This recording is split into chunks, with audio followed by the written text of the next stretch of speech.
Okay, here we are. So welcome to this call all around videos, especially, of course, health and care-oriented videos for internet with a slight focus on social media.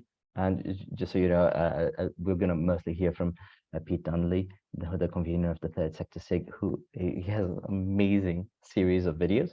But I'm also today organizing the call, but also here as some sort of person with experience. I've been doing YouTube for 12 years. So we're doing not on the health sector, but we're doing a small collaboration, answering your questions and inviting you to think about this horizon. But with you, please, Pete, the word is yours.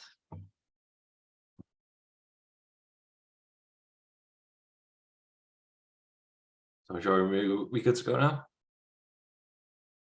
Yeah, awesome. Hey everyone, thanks for joining the meeting today. So as you see from the title, looking at social media content and creating videos. And the idea of today isn't so much of a how-to guide, it's more of a kind of an exploration of my journey of setting up these videos, understanding why I did it, a brief overview of the process as well, and then hopefully going into some breakout rooms later on where we can talk around what our own needs for videos are across social channels, and also plans to put them into practice as well. And also, just from a third sector SIG perspective, any other issues or discussion topics that you'd like to have at future meetings, really keen to hear about those. So if you think of anything when the meeting is on, do drop it in the chat, or can catch up afterwards about them as well. So the agenda for today is kind of looking at what I saw as the need for creating videos, kind of how I went about that and what I've done since, and kind of what my plans for next steps of videos are as well. So I'd just like to start with a bit of background about myself and kind of my social enterprise as well.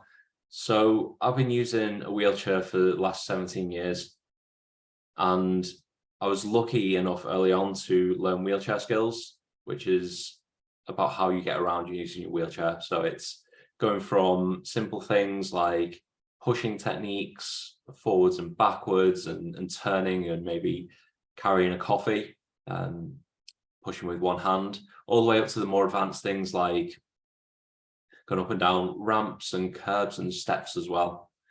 And even though these are skills that make a massive difference, and they have to my life, and I've seen them make a massive difference to other people's lives as well, it's not something that's taught on a regular basis, and it's definitely not taught on a peer-to-peer basis as well. And that method of teaching has had a massive impact on me, and that's how I learned as well. So that's the background as why I set up my social enterprise, the Wheelchair Skills College. This idea that you can take these skills, and anyone can take the more basic skills or more advanced skills and become more independent and confident through learning these skills. And in setting up the Wheelchair Skills College, I realized that, okay, it's a massive task. There's like 1 million wheelchair users in the UK. How am I going to get this information out to everyone? And I received some really good advice early on, where someone told me, if you're going to create something, it's going to take 10 years to get it out there. So there's a big dose of reality early on. If you want to make big difference, then it's going to take a long time. Now, I don't want to wait before I can share wheelchair skills with everyone. So it was really important early on for me to figure out different ways to share this message. So early on, I set up on all social media channels. I designed my website. I went out and did a TED Talk, and I knew that I wanted to design videos as well, but I'm not a content creator. So even though I knew that these videos were going to be so useful, it's like, okay, where do I start? So as a startup as well, don't have any budget. So going down the volunteer route was the only way to do it, really, unless I wanted to create the videos on my own and learn how to do this, which is possible. You can go on YouTube, you can look at other content creators that give tips as well, but I decided to go down the volunteer route and find someone who's got a lot of experience in video making, kind of pre-production. So writing the scripts, coming up with the different camera angles that are going to be needed, the recording itself, and also post-production. So editing those videos and putting them together. I will just mention now that it is really important to make sure that you have something around intellectual property in place, because this was a learning curve for me early on, and it made things a little more difficult than they should have been with someone I tried to work with. So it can be something really simple, but it's just understanding who owns the videos initially and having a volunteer agreement in place. If you are paying someone exactly the same, make sure you have a clear understanding of who owns the rights to the videos. So just going back to recruitment of a volunteer, there's loads of different volunteer websites out there that you can use for recruitment. Some are more focused on certain set of skills. The Media Trust is one that springs to mind around that specific media element, that social media element. But I actually went through a website called Reach. And before you get up to the point of recruitment, it's really useful to have an understanding of roughly what you want to create, even though you're going to get a volunteer in to shape it up into something that will fit better for your audience. It's a good idea to have that vision. And for me, it was, I know that I want to create all these wheelchair skills videos, and I know that I want them to have them on a lot of different platforms, and they've got to have the information in there so people can learn the wheelchair skills, because it's not currently available to them. So I advertised on the website. I managed to match with a volunteer who, his name is Pedro. He has a lot of experience across documentary making, and he was really interested in creating these videos. So before that, I'd also started writing a script. So I was able to say, actually, this is what I want to create.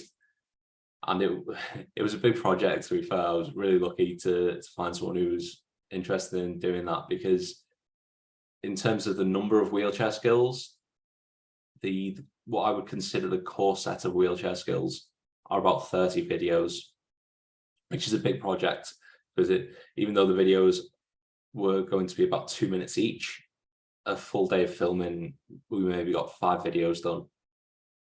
So that's something to keep in mind as well, the kind of the scale of what you're creating and how much time that's going to take. So I was able to script those videos, and that's really important. There's something great around content creation when you are going out, you've got your phone with you, and you're kind of saying, okay, this is me doing this skill in a certain area. But to create something that is an educational resource, you've got to make sure that you've got key points covered, you're doing clear introductions, you're getting all those points that people are going to need to remember. So I created the same structure for all the videos, and it was introduction to the videos. It was talking about when a skill might be able to be used. It then went through all the specifics of the skills. And then as a quick recap at the end, just reminding people that you can always find out about these other skills videos that I've got as well. So really simple format. I think that's one thing that did work well for me. Just keep it simple, and also think about how you're going to shape those videos. With social media, people are very much into bite-sized information. It's rare that people are going to watch long videos. So I design my videos with the idea that people can watch the videos, and then if they miss anything, rather than doing a recap, they can just watch the video again. So keeping in mind how much time people are going to spend watching it versus do they need to rewatch it again. Jorian, you got your hand up there.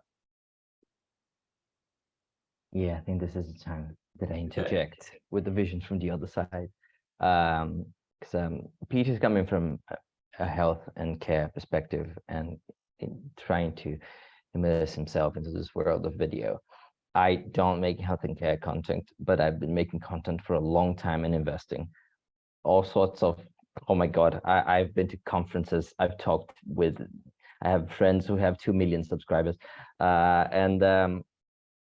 Yes, there is this message. And of course, Pete wants to teach wheelchair skills. That's very clear. But how can you be effective with that when interacting with social media? Every time you're creating content for social media, you need to be at least minimally aware of the environment that you're getting into. And the environments, they might seem similar, but they're not. So for example, if you're interacting with a platform like TikTok, what's truly important for TikTok is that you stay 5 full seconds watching the video. This is the thing. But then when you're interacting with a platform like YouTube, it might look very similar. It's still a video platform. You upload videos almost the exact same way with the same button there. But what really matters for YouTube is your retention time. So how many minutes could you keep that person on the platform?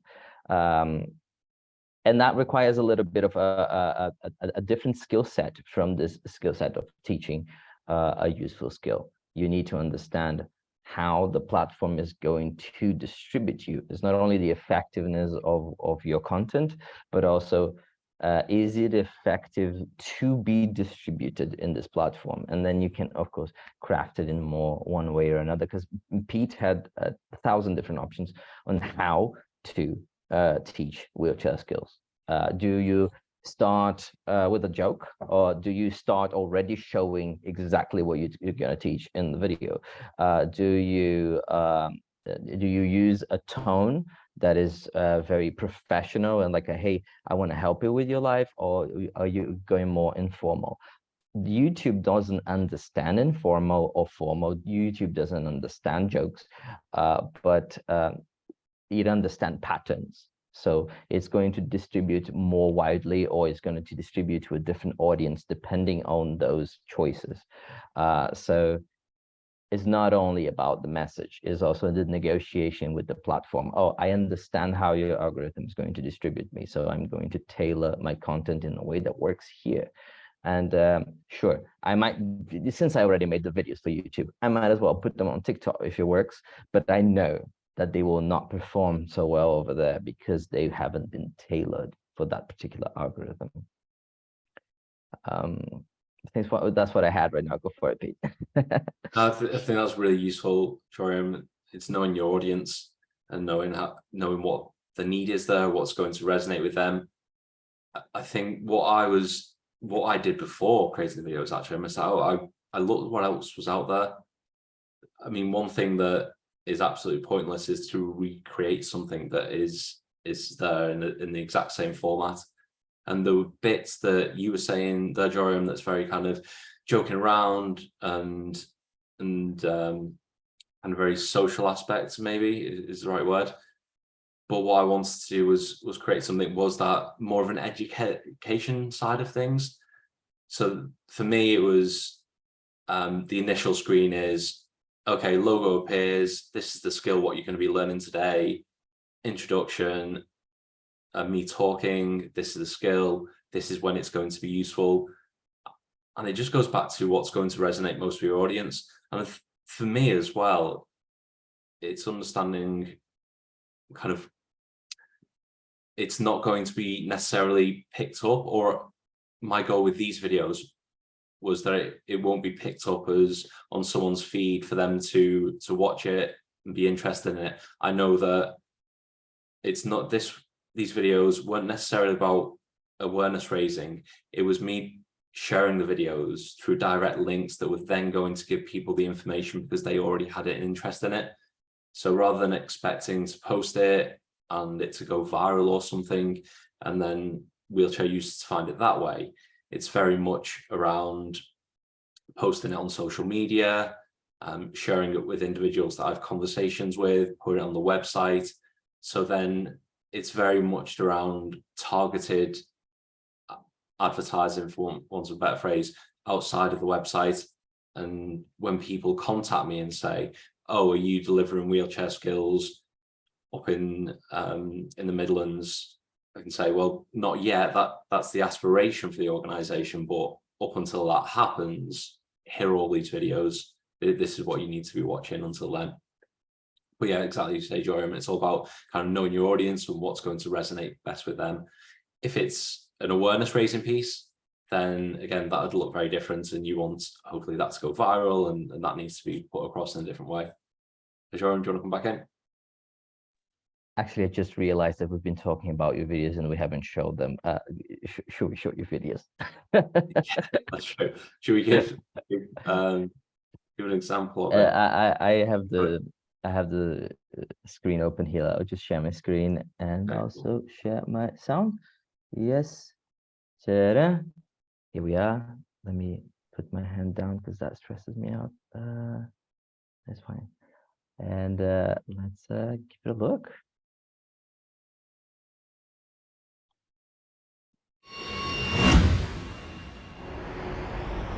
Hi, I'm Pete and welcome to the Wheelchair Skills channel. I've been using a wheelchair for 17 years following an accident. I've been teaching wheelchair skills for 15 years. Wheelchair skills have made a massive difference to my life, giving me the confidence and independence to go out there and travel the world, build a career and go out and do the things I want to do. Having the right wheelchair is only half the answer. Having the skills to use your wheelchair is the other half. This channel is a space to share those wheelchair skills, the skills that made a difference to my life and I've seen make a difference to so many other people's lives as well. What is it that you want to achieve? What are the skills that will make a difference to your daily life? What does confidence and independence look like to you? Here's a bit more about what you'll find on the channel. There are skills for everyone. Take the skills that will make a difference to you. We have skill levels of beginner, intermediate, advanced and expert. The skill videos all follow the same format. We go through the skill, how you might use them, how to stay safe when you're practicing them, and then a demonstration. These videos have been designed to be watched on your phone. You can watch them at home, watch them when you're out practicing the skill, then watch them again. Are you ready to start your journey to independence?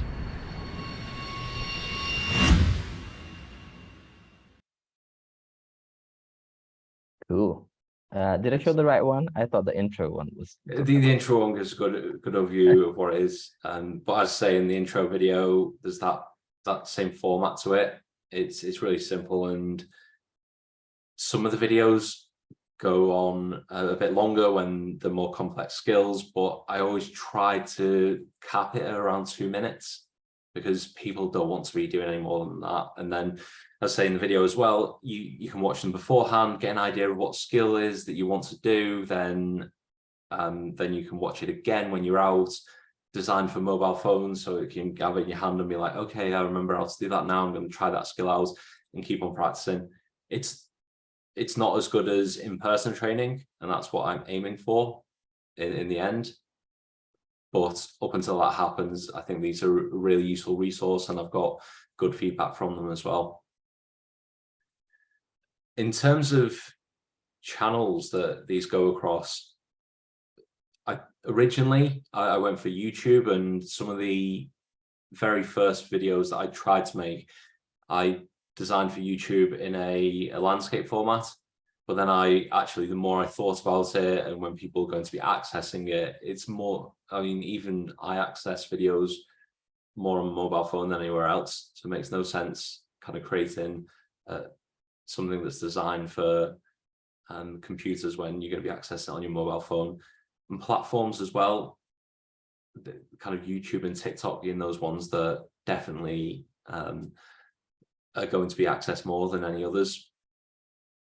Although I do share promotion for my videos across different platforms, so I always post about them on Instagram and LinkedIn and Twitter as well.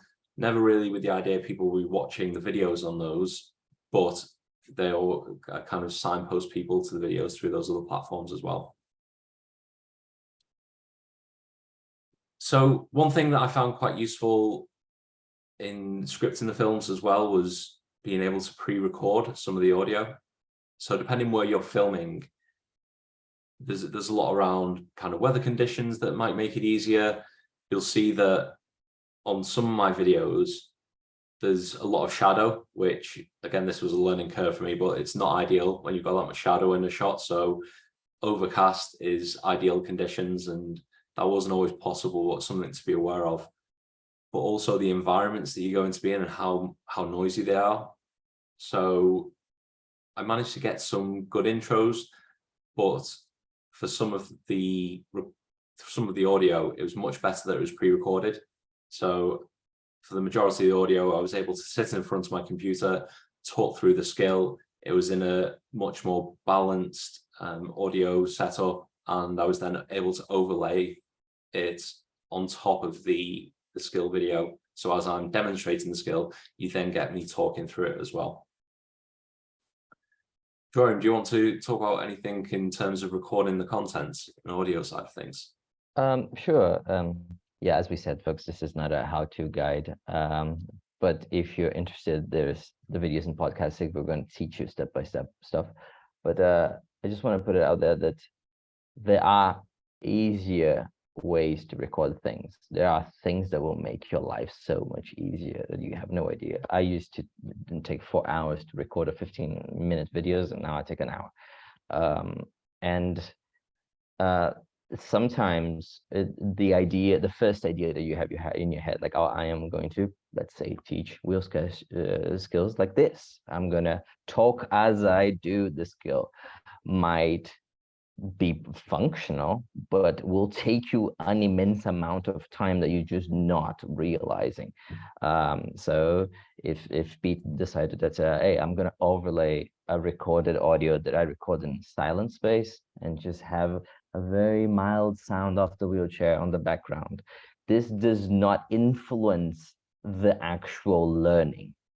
Nobody learned less because of that.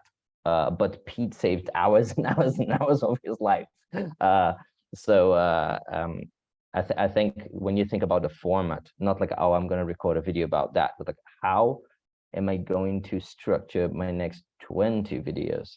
I think spending more time in that regard, making a couple of experiments, like instead of losing 4 hours, I am going to invest 20 minutes trying 3 different things to see which of them is actually feasible.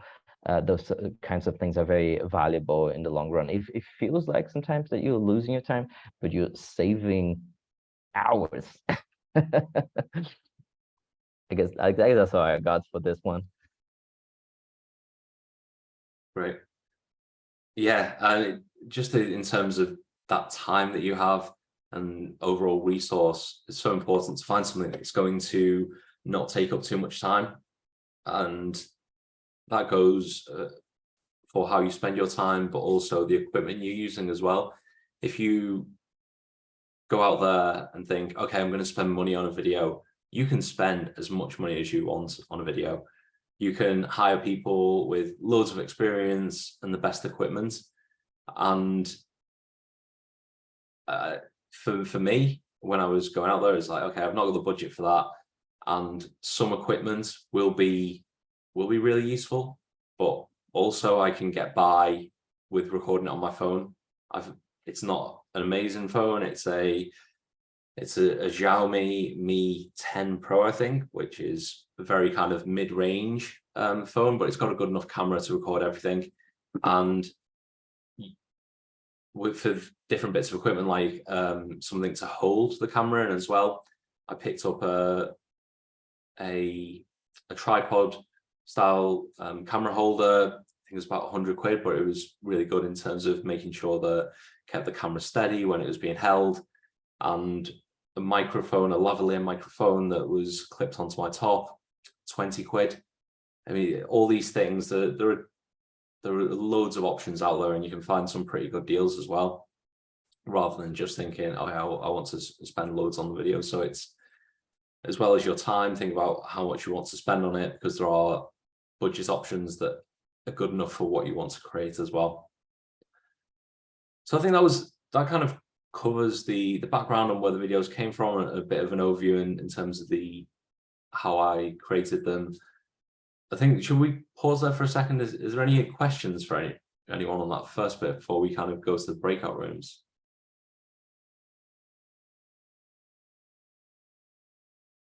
I've got the chat open. There is a question from Lawrence. Lawrence, do you want to share your question if it hasn't already been answered? Yeah, interesting that you've used main platforms for social media. Did you actually approach any charities or healthcare organizations for help with them to actually publicize them? I mean, every conversation I have now is kind of all about sharing these videos. If someone asks me about wheelchair skills, as you say, kind of a charity or kind of an arm of a healthcare, whether it's a trust or whether it's kind of local GP, I'll always talk about the videos. It was never something I had as I developed them in terms of partnership working, but it's very much something, as I said, it's not something that people are going to come across on the social media platforms, but it's about how they then access it and where I can then share it. So this morning, I randomly enough, I was chatting to the chair from a charity who offers equipment to children, and he was saying, actually, kind of how much is it going to cost for an in-person training session? And I can't offer in-person training at a reasonable amount of money. So it's actually, when someone gets a wheelchair, kind of, here's the videos, you can share them. I'm not trying to kind of hold this information back from anyone. The information's there now, please take it. The only reason that it's not in person yet is because I've not figured a way to take it out in person. But I mean, I've got kind of projects I'm working on to do that. And then actually, let me just get a poster that I made.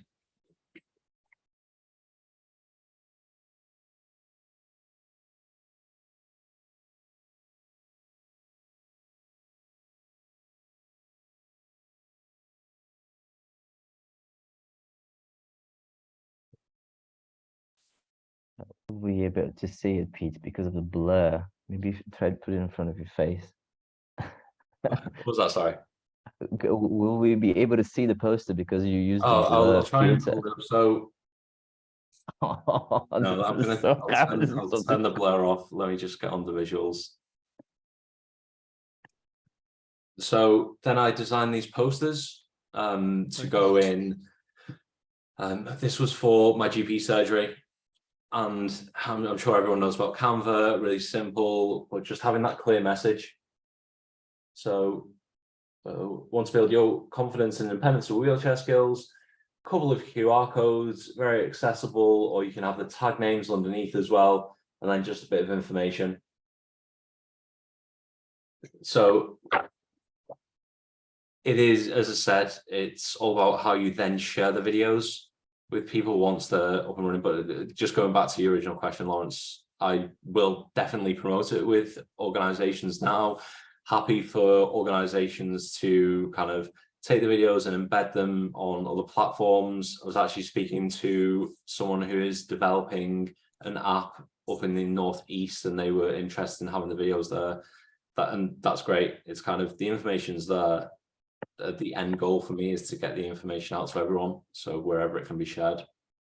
That's but yeah, really, sorry, go on. yes, that's a really clear answer, actually. It's that wider distribution. So I work with my local patient participation group, PPG, which every doctor's surgery now has. What a great resource to just put out through PPG, and thousands upon thousands of people can actually see it. Imagine one of your videos in the waiting room when I'm waiting to see somebody and I'm bored solid and you suddenly appear. I think it's a great idea. I think that's really interesting, because it's just so difficult to understand and know about all these different networks, but that's something that I hadn't thought about before, but definitely it would be a great way to promote the videos.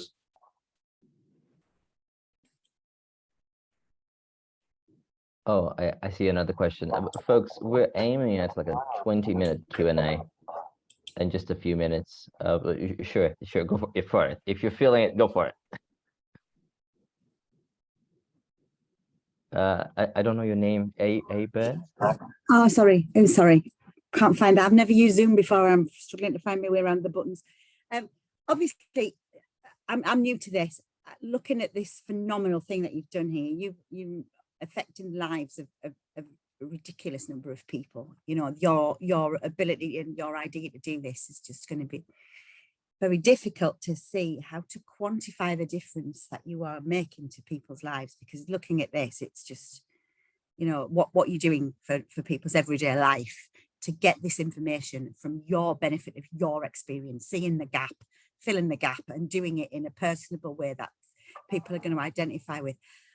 Have you got any work out there on quantifying the difference you make, knowing how many people are affected by this? Because this is something that we have to do a lot, isn't it? We have to quantify the benefit and what good we're doing with our stuff, because you've got personal experience, you've got skin in this, and you've invested in it from your own personal journey. But obviously we haven't got that same.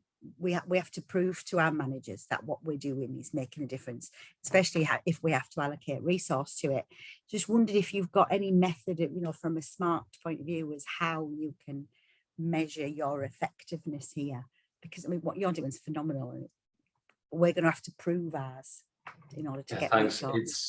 It is difficult in terms of measuring those outcomes. So organizationally, I have a theory of change that maps out the inputs, outputs, short, medium term outcomes, and then the overall impact. And I do get feedback when I'm teaching in person on that. But you're right, it's a lot more difficult when it's the videos online. You do have some analytical tools that you can look at, like how many times the video has been viewed, and there's been some really nice comments left on some of the videos as well.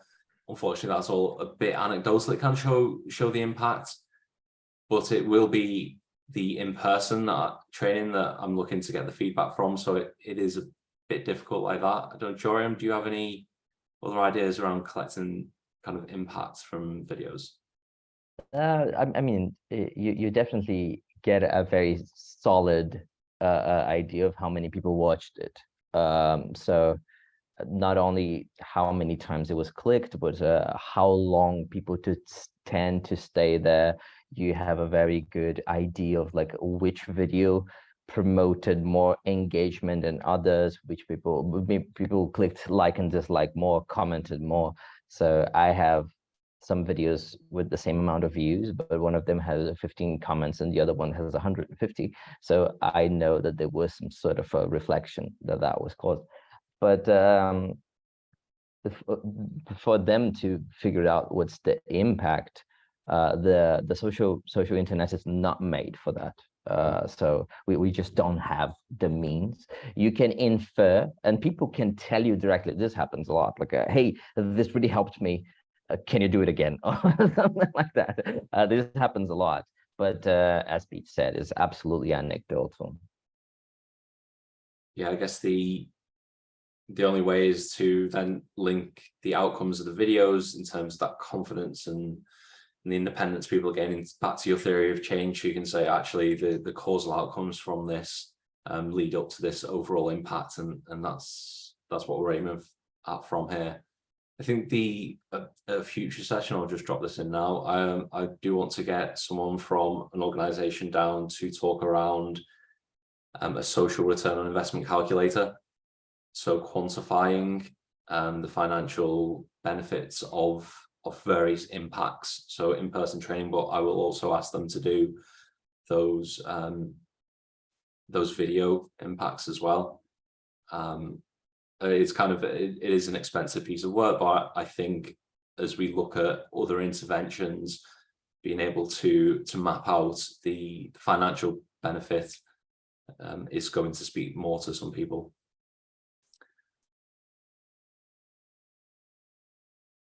So here's the thing, folks. Let me do a very quick interactive experience with you. We were supposed to have a breakout session, but then we sort of kind of automatically went to the Q&A.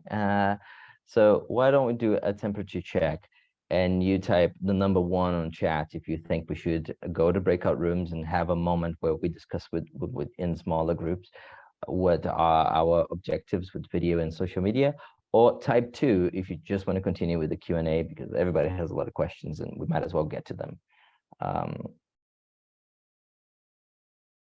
Okay, I've seen some 2s, but I need a representative amount of people to press the button. Democracy. Okay. Yeah, okay. 2 seems to be leading. Okay, that's cool.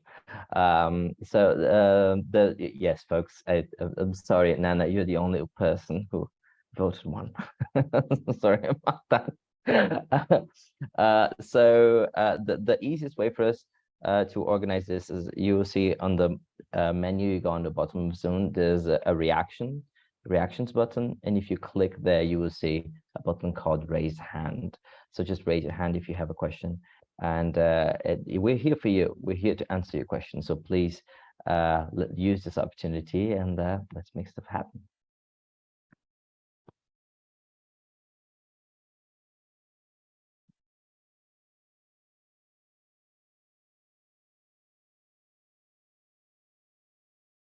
And it would be very ironic if nobody else has a question, because you all voted 2.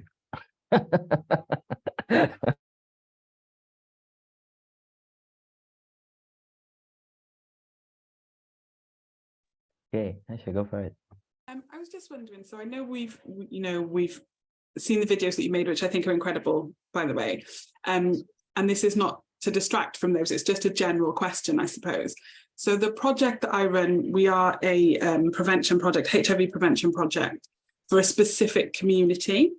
So when you're creating videos and they are for a reach out for a specific community, do you think that there are different algorithms on social media platforms that would work better for certain communities? For instance, our project looks specifically to African and Caribbean heritage communities. Is there any way that we could find out which social media platforms would work best, or kind of what tags we should use, or that kind of thing? Like if hashtags work, or, what have you found so far that works for specific community? So I'm not sure about the algorithms, but in terms of the tags that I'm using, I went through a lot of other channels that were doing, nothing's doing exactly the same as me, but maybe some pages that I'm following, or some pages that have a vaguely similar theme of like using wheelchairs or sport maybe, or independence, starting looking at those. There's also some advice that you create you get a mixture of tags as well. So you get some that a lot of people are following, some that a medium amount of people are following, and then you also get your own. So you then become the only person posting on those tags as well.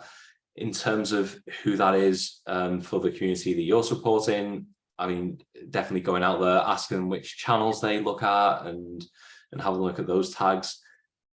As I say, for me, it's not that anything's going to go viral, but it is about kind of what you're doing with that once you've got it. So these posters that I mentioned, are the community groups, are the certain charities or locations that your community is going to that you can advertise it in? Can you get people who are content creators within that community to share posts?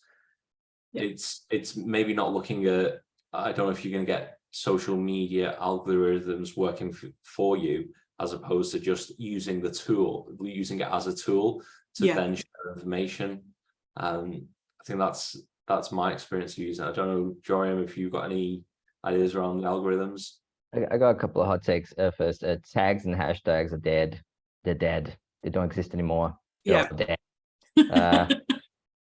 Which is good to know, because we've had other people advising us otherwise. So that is good to know. I thought that was the case, but it's nice that somebody else feels that way. 3 years ago, that I would never have said that, but things change fast.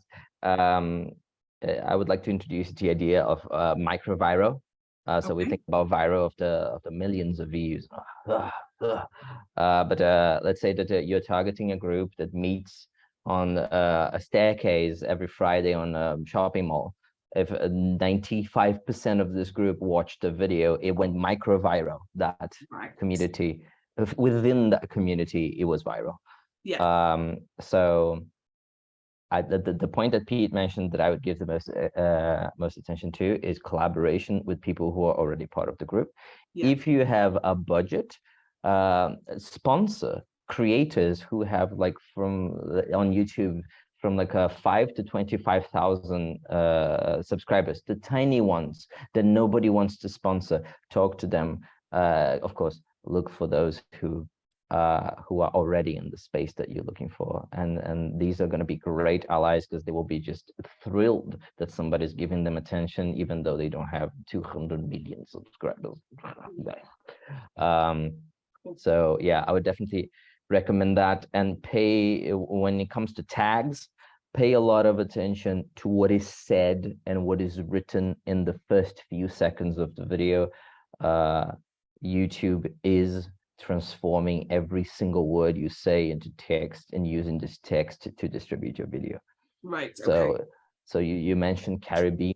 This word needs to be present every time. Even when it's not particularly relevant, add it there. Find a way. Okay. Thank you. I think that's really interesting around paying the content creators as well, because it's going to be so much more effective than, I mean, I've tried putting small amounts of budget into the platforms themselves, but they don't really go anywhere, and you get some more views.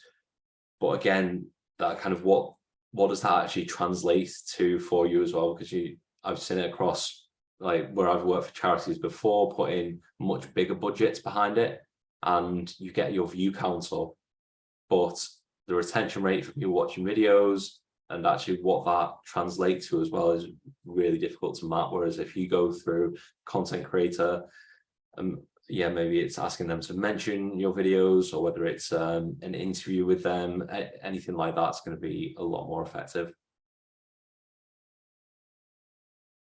I was interested in points around hashtags as well, because I'm still doing that, but maybe I need to rethink that. I'm glad it's not just me. I mean, that's a do good thing. it. I do it as isn't it? well. Okay, but I know it's just not very effective. I know that they used to be the most important thing, but go on Twitter, check who's doing hashtags. It's companies. Companies do hashtags.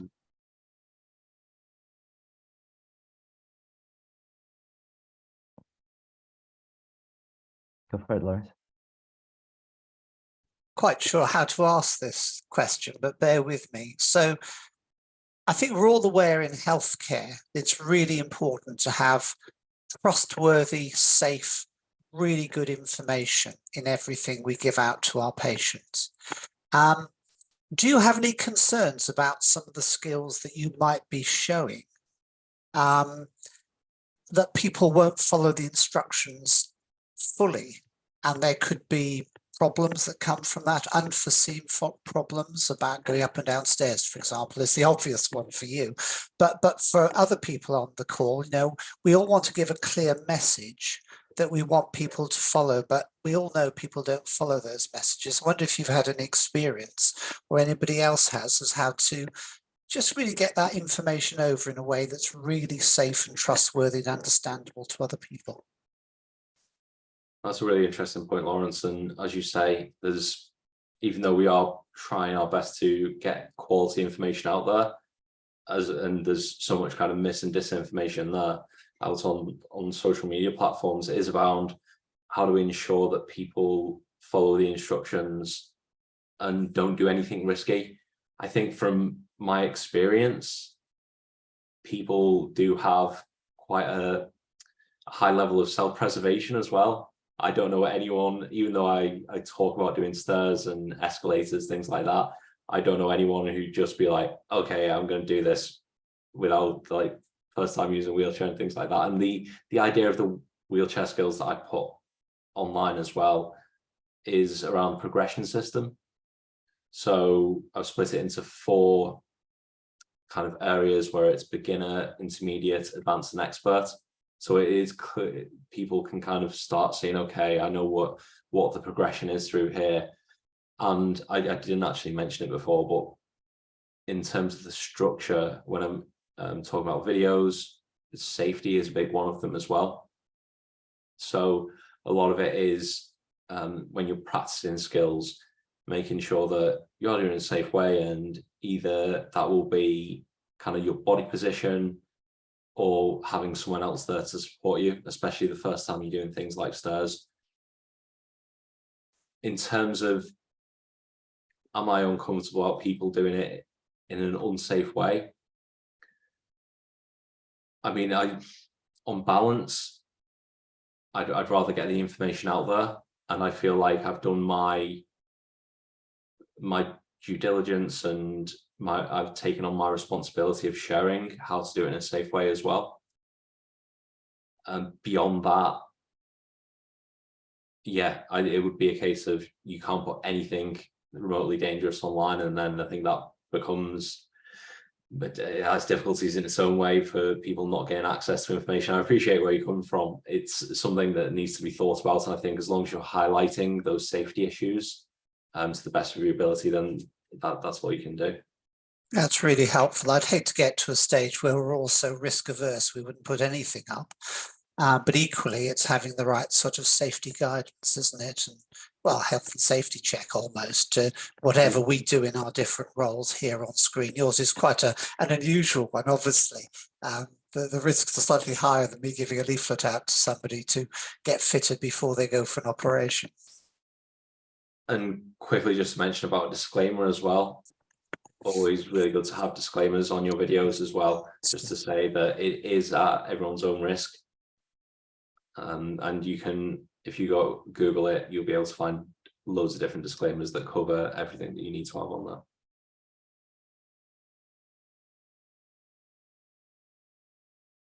there. Aisha, do you have another question? Oh, sorry. No, I raised my hand because I was going to respond to Lawrence, and then Lawrence actually said what I was going to respond with, and that's that sometimes if we're too risk averse as organizations or as individuals, then we don't get the message across that really needs to get across.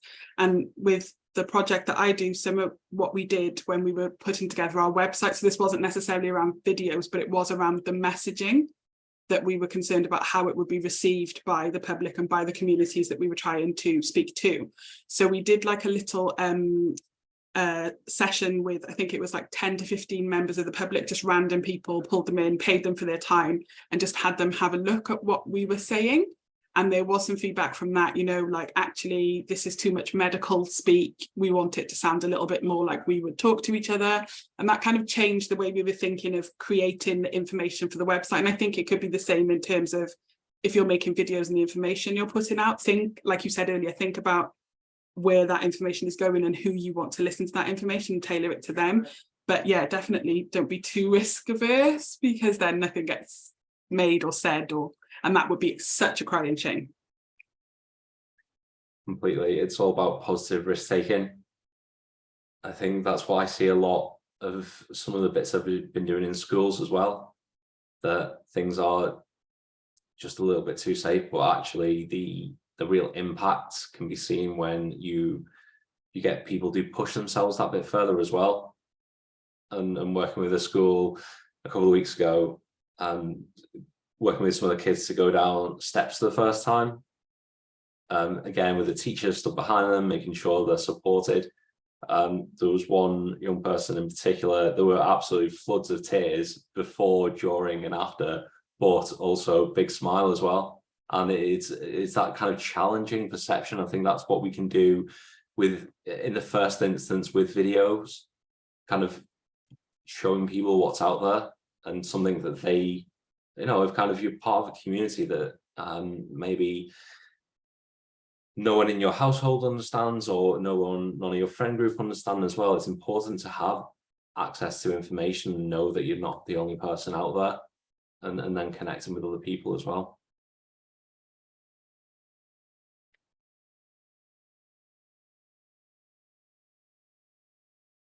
Go for it, folks. Amina, do you want to go?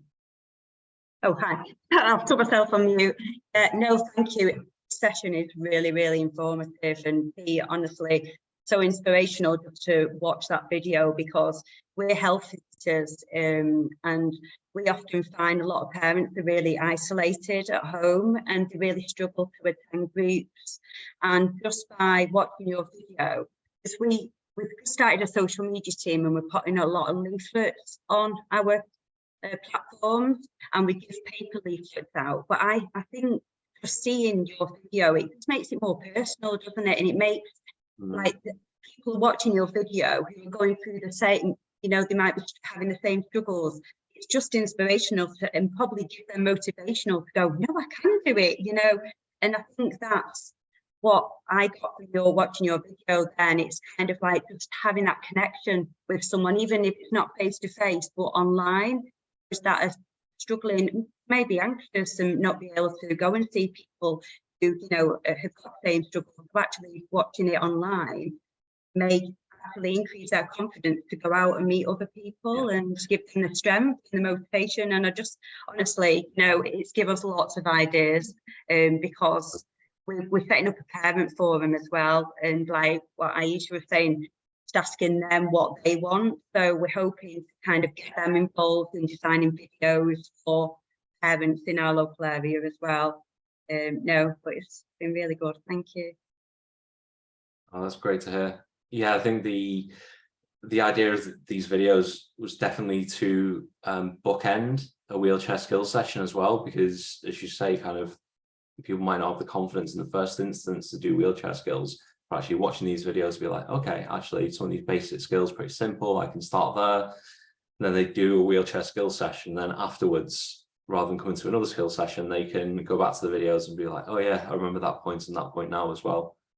And it's something that's just a lot more accessible, rather than going on like YouTube or TikTok and just doom scrolling. You can, like random videos, you can actually be like, okay, this playlist is pretty useful. You've got 5 minutes while you're waiting for your child to go out of school, or you're waiting in the room at the GP appointment, whatever it might be. It just becomes very accessible in terms of, I've got the information on my phone and it's only going to take a couple of minutes to watch.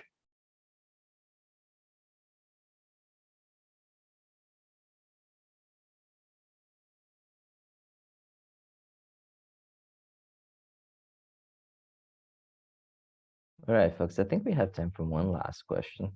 Anybody would like to take the stage?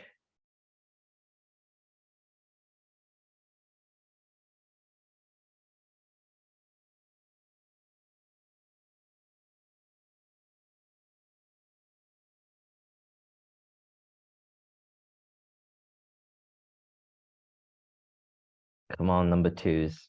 You all voted two, except for Nana. It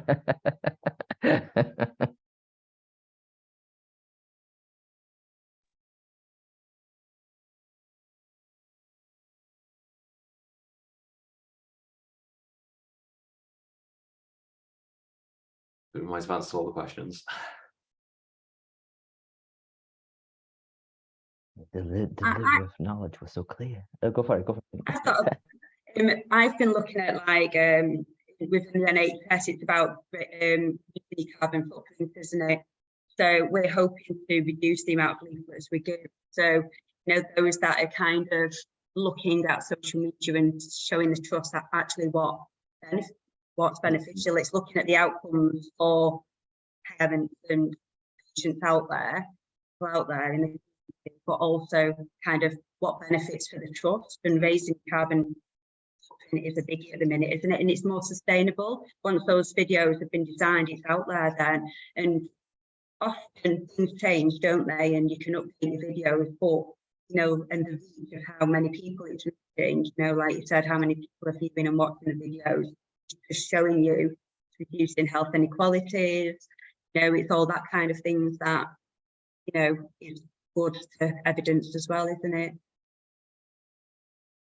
Definitely, and it's probably a more efficient distribution network as well, rather than having leaflets either at a GP surgery or sending them out and then them getting discarded. If you are going to partner with a content creator that's already got this huge following of the people you're trying to reach as well, and it's a trusted source of information, then it means that you're going to get your message out there to the people who need it and are probably going to be more likely to use it if they find it coming from somewhere else. Because it's all about getting information from places we trust. And I found that for me in delivering wheelchair skills, even though it might make more sense to deliver wheelchair skills with wheelchair services, that's not always the relationship that people have. And that comes down to a whole lot of things in terms of budgets and appropriate equipment, but actually going to other places like local charities or bigger national charities and those spaces where people trust those organizations can be a much more effective way of sharing a message.